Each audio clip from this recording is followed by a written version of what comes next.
If I want to start up an industry to manufacture shoes and bags in my state, and I am unable to secure enough capital and raw materials needed for the manufacturing, this can become a problem and hinder me from starting my business. Yes.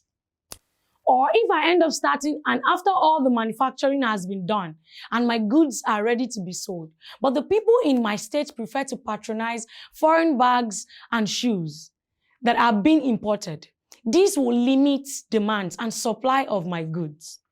These are some of the problems that manufacturing industries face that either limit or hinder or are responsible for low levels of industrial production and development in a particular area.